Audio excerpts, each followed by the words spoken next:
As of December 19th, Bitcoin is trading around $88,000 after a strong rally driven by ETFs and Trump-related optimism, followed by a 30% correction. Why did this happen? First, the ETF factor. In November and December, we saw record ETF outflows.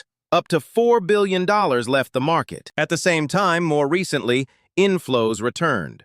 Around $457 million, mainly from BlackRock and Fidelity. Institutions took profits, scared the market, and then quietly came back in. Cynical take? Big players trade emotions. Retail traders provide liquidity. Second, macro pressure. Bitcoin is still correlated with risk assets like the Nasdaq. The Fed slowed rate cuts. Japan raised rates. Global liquidity tightened.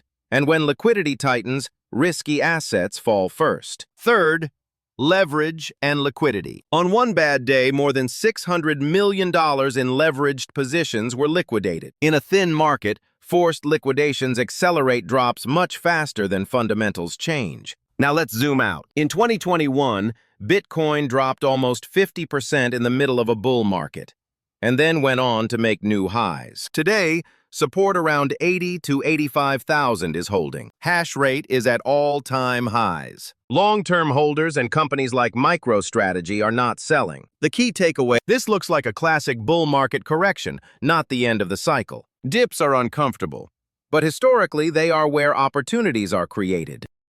2025 looked like a crypto victory year in the United States.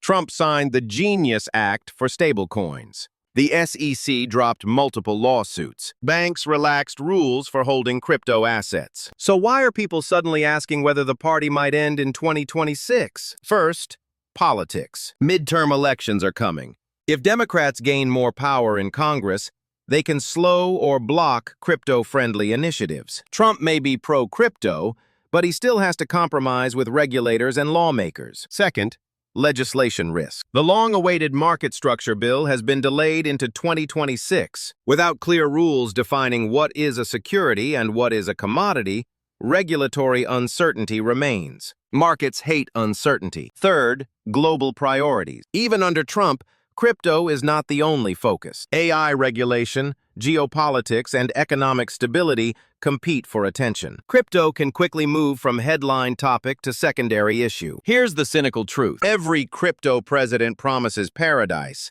but politics is not a price chart that only goes up. That said, forecasts remain bullish. Bitwise expects new all-time highs. JP Morgan talks about $170,000. Other analysts mention ranges from $150,000 to $250,000. The lesson here is simple. Bitcoin survived Obama, Trump, Biden, and it will survive future political cycles. Short-term narratives change.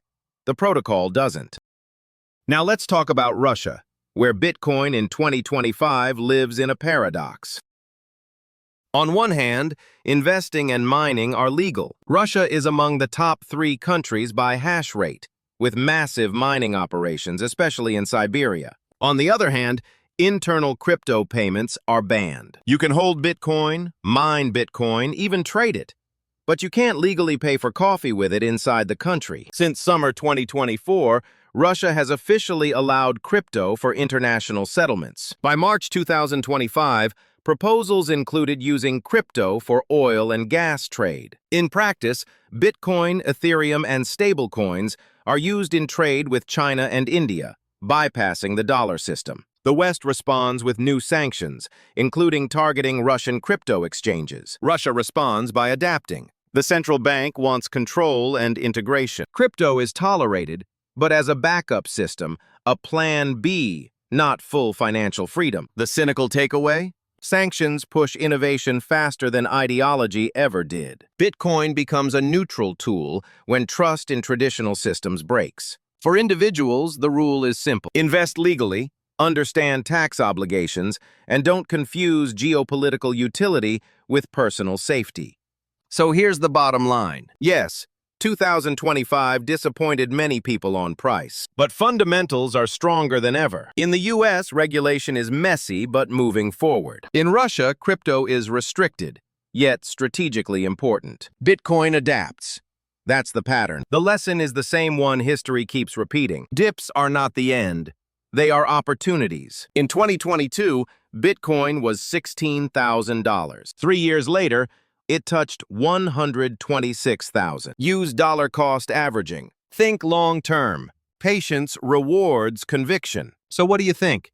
Is this just a dip or the start of the next rally? Write your thoughts in the comments, like the video, subscribe, and see you next time.